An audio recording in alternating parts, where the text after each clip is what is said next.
নমস্কার বন্ধুরা, মানবীর রান্নাঘরে আপনাদের সবাইকে স্বাগত জানাই।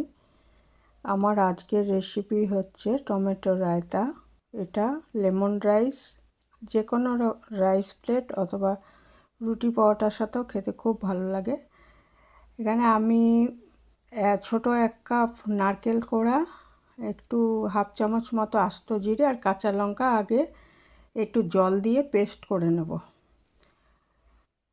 তারপরে আমি 2টো টমেটো, বড় টমেটো কুচি করে রেখেছি, সেটা একটা ননস্টিক প্যানে সর্ষে ফোড়ন দিয়ে, এটা তেলটা গরম করে সর্ষে ফোড়ন দিয়ে এটা দিয়ে দিলাম। এটার মধ্যে দিয়ে দেব নুন পরিমাণ মতো, আমি হাফ চামচের একটু বেশি দিয়েছি। আর এটা আমি ভালো করে রান্না করে নেব।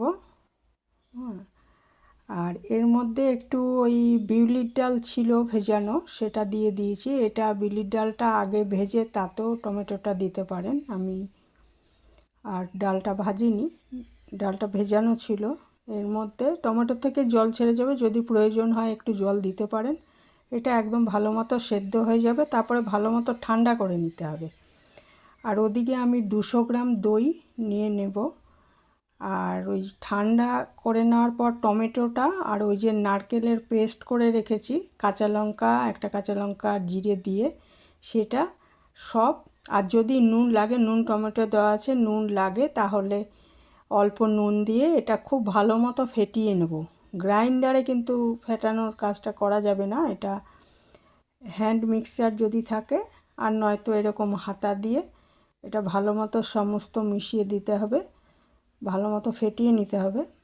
নিয়ে তারপরে এর মধ্যে আমি একটু ধনেপাতা কুচি দিয়ে দেব, দিয়ে আবার ভালোভাবে মিশিয়ে দেব, তাহলেই আমাদের টমেটো রায়তা তৈরি।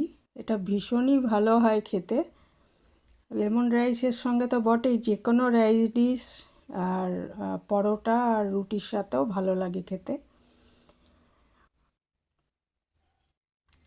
তো কালকে আমি লেমন রাইসের প্লেটের রেসিপিটা শেয়ার করেছিলাম, সাথে এটা বানিয়েছিলাম, এটার রেসিপিটা ওই জন্য আজকে বললাম। তো করে দেখতে পারেন, খুবই ভালো লাগে খেতে। আজ এখানেই শেষ করলাম। লাইক কমেন্ট করবেন, ভালো থাকবেন সবাই।